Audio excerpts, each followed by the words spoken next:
दोस्तों 1.5 साल में एक कंपनी का वैल्यूएशन $100 मिलियन। इसके बाद भी वो कंपनी अगले 6 महीनों में बंद हो जाती है। ऐसा क्यों? 2 साल के अंदर इस कंपनी को बंद करना पड़ा, अपने पूरे ऑपरेशन बंद करना पड़ा 2 साल के अंदर। हम बात कर रहे हैं पेपर टैप कंपनी के बारे में।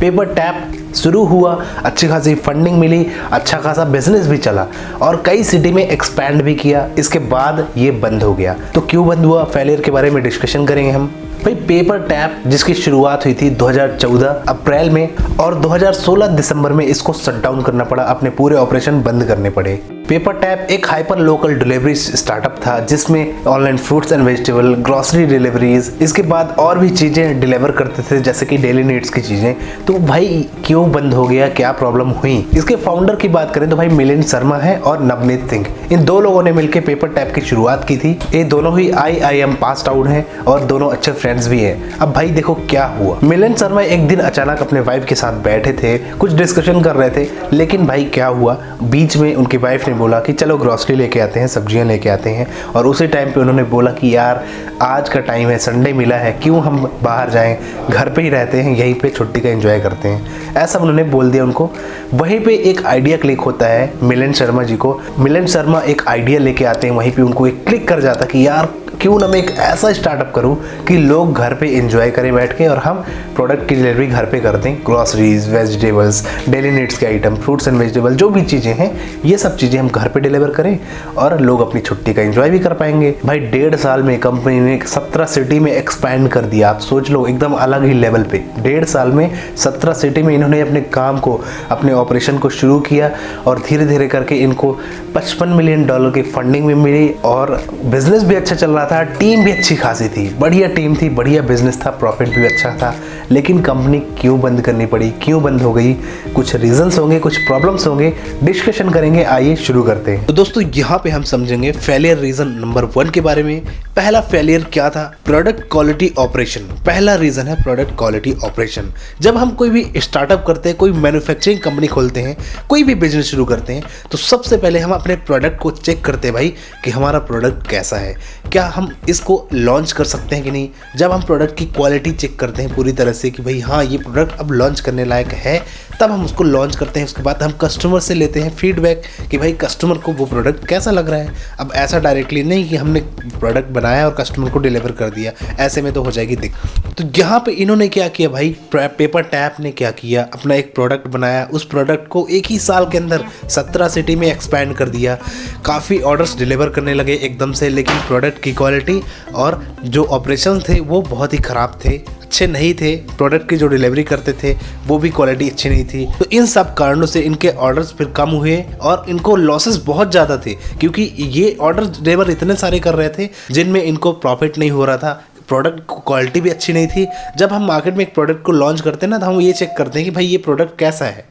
इस प्रोडक्ट को, ये छोटा सा जो प्रोडक्ट है, हम पहले 1-2 सिटी में एक्सपैंड करें उसको, तब हम उसमें ग्रो कर सकते हैं। ऐसा नहीं कि हमने फंडिंग पा ली तो हम उसको हर सिटी में एकदम से ग्रो अप कर दें, एकदम से हर जगह अपनी ब्रांच खोल दें, ऑफिसेस डाल दें। ऐसे में तो लॉस होगा ना भाई, घाटा हो जाएगा। तो कोई भी कंपनी, कोई भी स्टार्टअप मैन्युफैक्चरिंग हो, पहले उसको शुरुआती दौर पे खुद टेस्ट करें, खुद एक्चुअल में शुरू करें। आप कोई बिजनेस करते हैं, ऑनलाइन बिजनेस शुरू करें चाहे ऑफलाइन। मान लीजिए आप ऑनलाइन एक ग्रोसरी स्टोर खोलते हैं ऑनलाइन, तो आपको पहले खुद कस्टमर बन के आप ऑर्डर करिए ऐप से कि आपका ऐप ठीक काम करना है कि नहीं, ऑर्डर्स कैसे डिलीवर करना है, कैसे आपको प्रोडक्ट की सर्विसेज देना है, सब चीज़ें आपको देखनी पड़ेंगी ना। तब तो आप खुद जान पाओगे कि भाई हमारे प्रोडक्ट में इस चीज़ की कमी है और आप कस्टमर से फीडबैक लेके इस चीज़ को सॉल्व कर सकते हो। इस तरह से पहले रीज़न है भाई कि प्रोडक्ट की क्वालिटी मैनेज करना, ये जो कर नहीं पाए, प्रोडक्ट की क्वालिटी नहीं दे पाए और जो ऑपरेशन थे कैसे इनको डिलीवर करना है। अब भाई देखो, इतने सारी सिटी में एक साल के अंदर एक्सपैंड कर दिया 17 सिटी में। अब अगर कुछ भी प्रॉब्लम आती है तो ये एकदम से सॉल्व कैसे कर पाएंगे? इतने सारी जगह पे भी पूरी चीज़ों को मैनेज करना है, तो वो वहाँ पे दिक्कत हो जाती थी कि भाई देखो, अगर एक सिटी पे है, 1-2 ऑफिस हैं, तो वहाँ पे अच्छे से मैनेज हो जाएगा। लेकिन अगर 17 सिटी में एक्सपैंड कर चुके हैं, 17 सिटी में मैनेज करना है, किसी एक एरर को, किसी एक प्रॉब्लम को ठीक करना है, तो बहुत टाइम लग जाता था और खर्चे बहुत ज़्यादा आते थे। यही सब कारणों से ये पहला रीज़न है फेल्ड होने का, ये भी कारण था। नेक्स्ट पॉइंट है यहाँ पे वन वे सॉल्यूशन। अब वन वे सॉल्यूशन क्या है? देखिए, जब हम स्विगी की बात करते हैं या जोमेटो की बात करते हैं तो ये सब बिजनेस जो है टू वे में चलते हैं। टू वे मीन्स की या तो आप वेंडर्स को भी खुश रखना है और यहाँ पे आपको कस्टमर्स को भी खुश रखना है। Two way communication, two way solution है।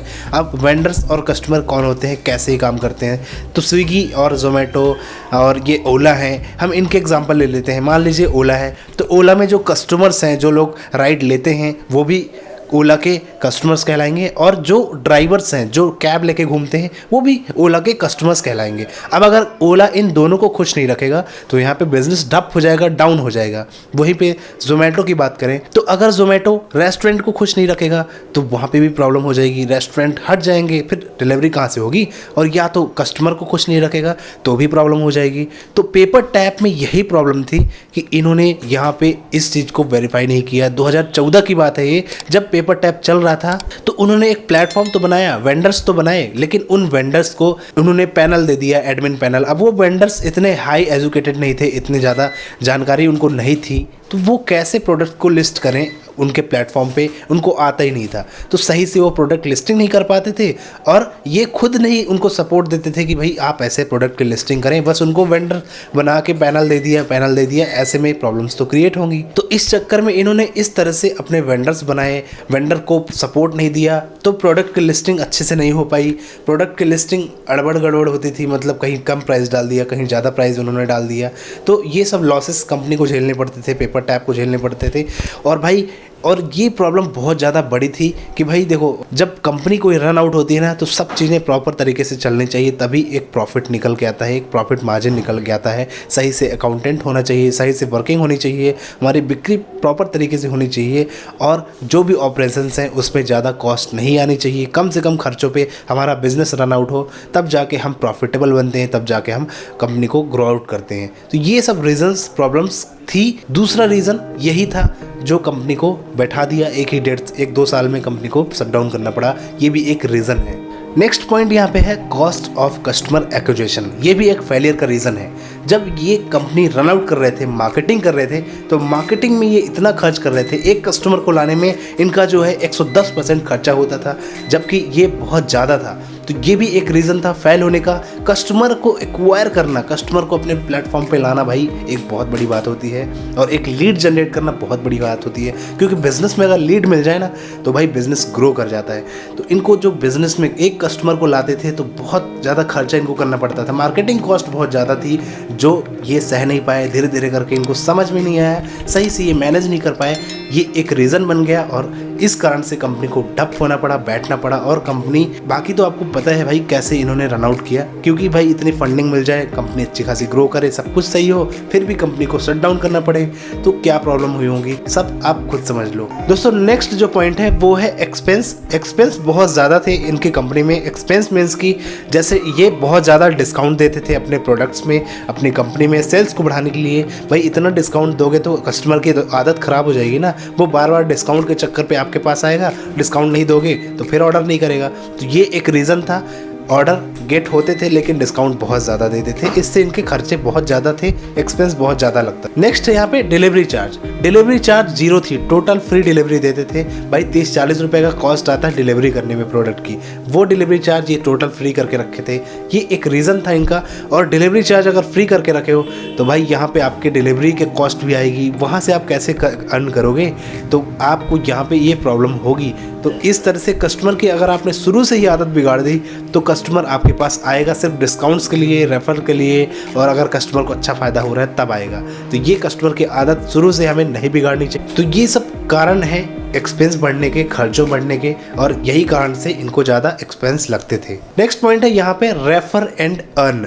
रेफर एंड अर्न करके ये बहुत ज़्यादा पैसा देते थे। मतलब अगर कोई कस्टमर इनके पास शॉपिंग करता है और किसी कस्टमर को रेफ़र किया तो 220 रुपये उनको कैशबैक देते थे भाई, और खरीदी उसने 200 की 220 रुपये उनको कैशबैक देते थे। तो ये एक कैश बन 20 रुपये एक्स्ट्रा इनका नेगेटिव कैश फ्लो हो रहा है। तो इस कारण से इनको ये भी एक प्रॉब्लम थी, समस्या थी, और ये इनको समझ में नहीं आया और ये बस ऑर्डर जा रहे थे, फंडिंग अच्छी खासी इनके पास थी, तो भाई सोच रहे थे कि बढ़िया चल रहा है सब कुछ। ये सब मैनेज नहीं कर पाए, इन कारणों से इन कंपनी को बैठना पड़ा, शट डाउन करना पड़ा, ठप होना पड़ा। तो गाइज अब आप सोच रहे होंगे कि भाई बिग बास्केट भी तो यही करता है, ग्रोफर्स भी तो यही करता है, तो वो कैसे इतना स्केलेबल है और इतना ज़्यादा कमा रहे हैं और प्रॉफिट में हैं। तो भाई सिंपल सी बात कर दे भाई, बिग बास्केट एक ऐसी कंपनी है जहाँ पे फंडिंग बहुत सारी इनको मिल रही है ना, फंडिंग रुक नहीं रही है। वहीं पे पेपर टैप की बात करें तो इनको फंडिंग तो मिली, लेकिन एक ही बार फंडिंग मिली, जब इनको और फंडिंग की ज़रूरत पड़ी तब इनको फंडिंग नहीं मिली, तो पेपर टैप यहाँ पे डिसमिस हो गए।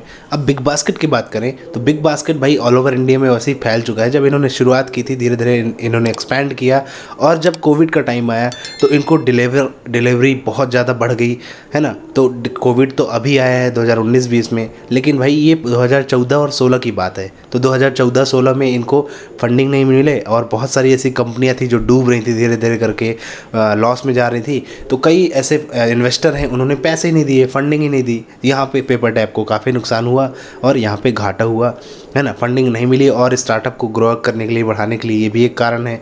बिग बास्केट की बात करें तो बिग बास्केट जो प्रोडक्ट्स हैं जैसे वेजिटेबल्स हो गई, फ्रूट्स एंड वेजिटेबल, वो सब इकट्ठा इन लोग खरीदते हैं होलसेलर से बहुत ज़्यादा इस क्वांटिटी में। तो इनको वहाँ पे अच्छा बजट मिलता है, वहाँ पे मार्जिन इनको अच्छा मिलता है, जिससे कस्टमर को कैशबैक दे पाते हैं, डिस्काउंट भी दे पाते हैं और अच्छा स्केलेबल कर पाते हैं। और देखो इन्होंने डिलीवरी चार्ज भी ले रहे हैं, डिलीवरी चार्ज भी लेते हैं। कोविड के टाइम पे बिग बास्केट बहुत ग्रो किया। तो इस तरह भाई जब किसी भी कंपनी, किसी भी बिज़नेस को एक बूम मिल जाए कहीं से ना, तो वो आगे ग्रो कर सकती है, बढ़ सकती है। तो पेपर टैप के साथ ये सब समस्याएं हुई जो हमने डिस्कशन की आज। वीडियो कैसा लगा कमेंट्स में आप ज़रूर बताना। अगर आप चैनल पे नए हो तो हमारे चैनल को सब्सक्राइब ज़रूर कर लेना, क्योंकि ऐसे वीडियो हमारी आपको मिलती रहेंगी। फिर मिलेंगे हम नेक्स्ट वीडियो में, तब तक के लिए जय हिंद, वंदे मातरम।